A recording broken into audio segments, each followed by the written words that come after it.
The U.S. has agreed to jointly produce weapons with Ukraine, a partnership President Zelensky called historic in a video address. Both weapons and air defense systems will be of particular focus for the nation as the conflict with Russia drags on. In a crucial development, the U.S. has also promised to send long-range missiles to the nation, according to reports. The news could be a major breakthrough for officials in Kiev, who long sought weapons to advance their efforts against Russia. Yahoo Finance's own Rick Newman joins us now with a look at what's worth keeping on your radar. Hey, Rick.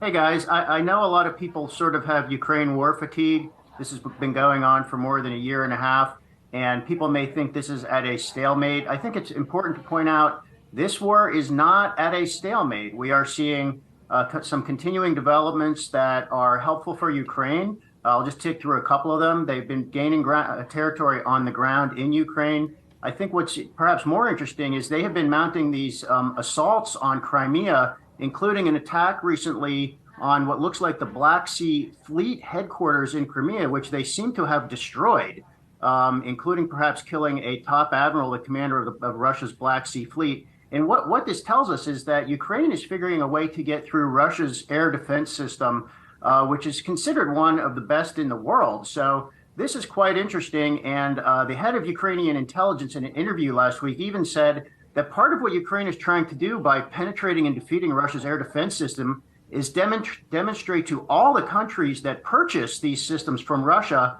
that maybe it's not so great, and to put a dent in Russia's sale of weapons to other countries, including air defenses. So there's a lot going on here, and I think what you mentioned at the top there, this agreement between the United States and Ukraine to jointly produce weapons, this is a long-term plan. This is a way of saying that the United States and the West are trying to fortify Ukraine, not just in this war, but for the long term, for years and even for decades.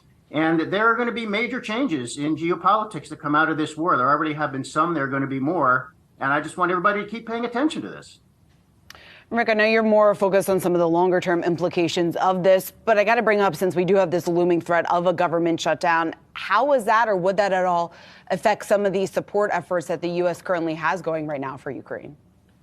Well, I mean, most analysis of the shutdown is that it will be a short one if it happens, which means it should not affect funding for Ukraine. There's already a lot of weapons on the way and a lot of funding in the bank, if you will. The thing to watch for is the level of support for ongoing funding for Ukraine. It's gonna need more. And we have seen some Republicans recently, they use this phrase, there's no blank check. Some Republicans have come out against any further funding for Ukraine. This is probably going to be an issue in the 2024 election. But then we see pushback from other Republicans, particularly in the Senate, saying we are going to support Ukraine. We're going to keep it going. So I think it's really important to keep an eye on levels of public support for Ukraine. We're going to have some disagreements politically, but for now, I think support remains pretty solid.